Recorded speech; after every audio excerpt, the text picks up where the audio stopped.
The golden rule: do unto others as you would have them do unto you. Now, this is a wonderful rule. It's a wonderful way to live, and it's very popular. I have to say and many say that that's all there is to living a good life. And just think, if we all lived this way, what a great world it would be. I did a Google Internet search on the Golden Rule, and it turned up about a zillion articles on it. One article even has 18 practical tips for living the Golden Rule in your daily life. And there are a lot of good tips in that article. I'd like to say that this has always been my rule of life, but sadly, no. Over my life, I have treated many people very badly. I might hear someone mention the Golden Rule and think, sure, that's what I do. Then go on not paying any attention to it whatsoever until the next time someone mentioned it. While I regret this, I have to think that it's actually next to impossible to live according to this rule. Human beings are just way too selfish, too self centered. And really, do we even truly want to live this way? Well, where did this rule come from? Well, I turned to good old Wikipedia and I learned that it comes from early Confucian times, about 500 years before the birth of Christ. And some version of it is found in essentially all of the world's major religions. And it's often touted as a key to living a good life. It's particularly emphasized in Chinese philosophy, although in its more commonly found negative form, which goes like this: never impose on others what you would not choose for yourself. Maybe this is a little easier than our golden rule, but not by much. And is it in the Bible? Well, we look in the Hebrew Bible, what we call the Old Testament, in the book of Leviticus, one of the ancient books, where God is giving laws, new laws to the ancient Israelites he had just brought out of Egypt.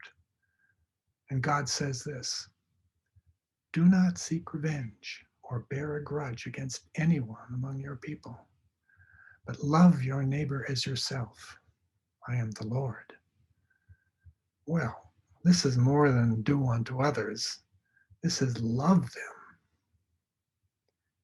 And in the New Testament, we can look at Matthew's Gospel and what is commonly referred to as the Sermon on the Mount, where Jesus is preaching to a large crowd of people who'd heard about his revolutionary teachings and his miracles of healing and casting out demons.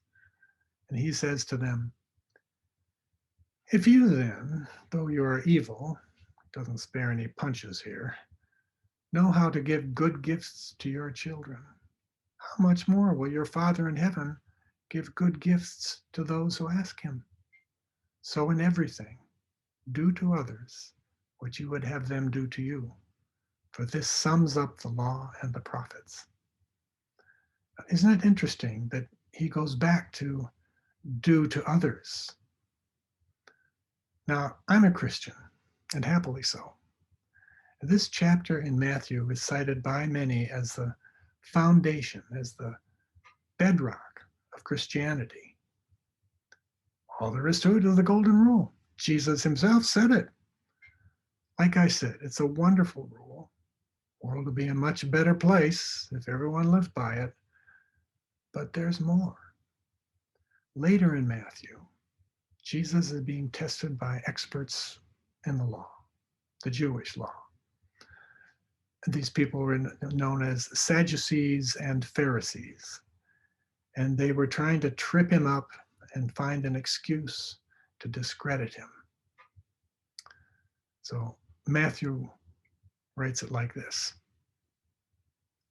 hearing that Jesus had silenced the Sadducees, which is just moments before, the Pharisees got together. One of them, an expert in the law, tested him with this question: teacher, which is the greatest commandment in the law? Jesus replied, Love the Lord your God with all your heart, with all your soul, and with all your mind. This is the first and greatest commandment. And the second is like this: love your neighbor as yourself. All the law and the prophets hang on these two commandments. These are generally referred to as the greatest commandments. These, for me, are some of the most important, if not the most important verses in the Bible. And why I feel that way is the topic for another video, maybe the next one. I see two important things here related to the Golden Rule. Jesus revises what he said earlier in the gospel. Love your neighbor as yourself, rather than do unto others. And this is the second, not the first commandment. Loving God is the first, and as Jesus says, the greatest. Now, this is a whole nother thing. Like the second part of love your neighbor as yourself, which is so similar to our Golden Rule, loving God also comes right out of the Hebrew Bible, our Old Testament, but in the book of Deuteronomy rather than Leviticus. This is wonderful and eye-opening. Jesus, when asked what is the most important commandment, plucks two verses out of two different books of the Old Testament. He says, basically, all of the rest of the law and what the prophets had to say is summed up in them. If anyone tells you that the Old Testament is just about an old angry God and irrelevant to Christians, point to this. But that's not what I'm getting at. When I started going to church at age 33, I was a late bloomer.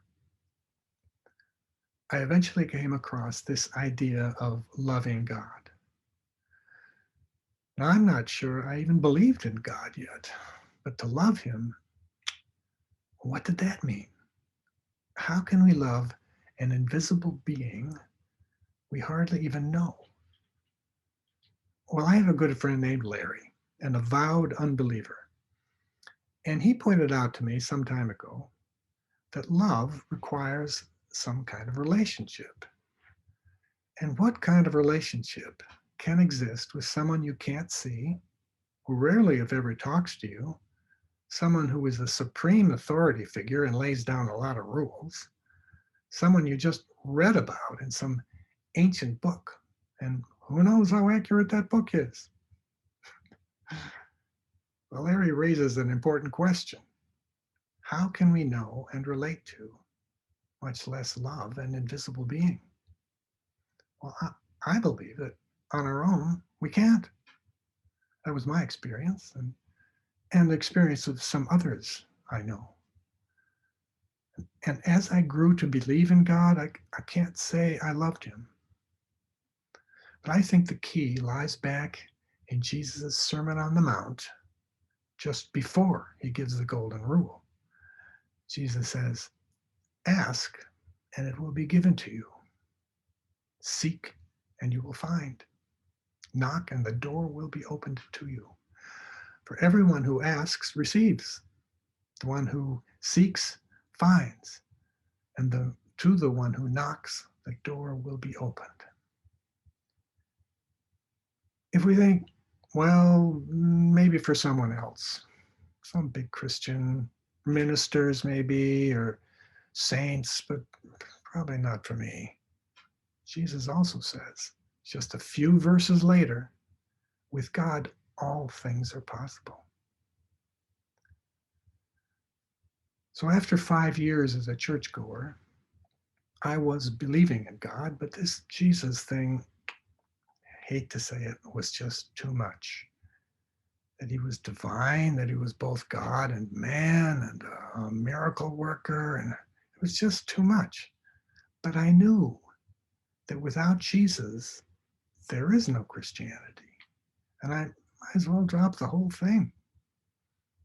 So I prayed. I prayed for God to help me with this. And he did. For the first time in my life, on a Saturday in 1987, while looking at a poster of Jesus on the cross, I felt the love of God, his actual presence, and love for him filled my heart. It nearly overwhelmed me, and it has stayed with me all these years since. Like Jesus said, I asked and I received. What seemed impossible, or at least very unlikely, came to be. So, can we love God? Yes, but in my experience, only with help from God himself. It took me until age 38, after 5 years of sitting in the pews, wondering where it all was leading me. I'm sure it doesn't have to take that long for everyone. But I do believe we have to want it. The theologian Dallas Willard wrote this, that God lets us do what we want. He doesn't force us to do anything. If we want him, God says, I'm here for you. I can help you. Well, I believe that's true. So there is much more to Christianity, much more to life than the golden rule. There's more than do unto others, even more than love others. It's really all about loving God. When we love God, we can't help but love our neighbors. Can we love people if we don't love God? I'm sure we can. My friend Larry certainly does, and he's an unbeliever. But for me and so many others I know, the richest love comes from God. Love that we then return to God and that flows out of us to others. It seems that we just have to want it and ask for it. And all this goes way beyond the golden rule.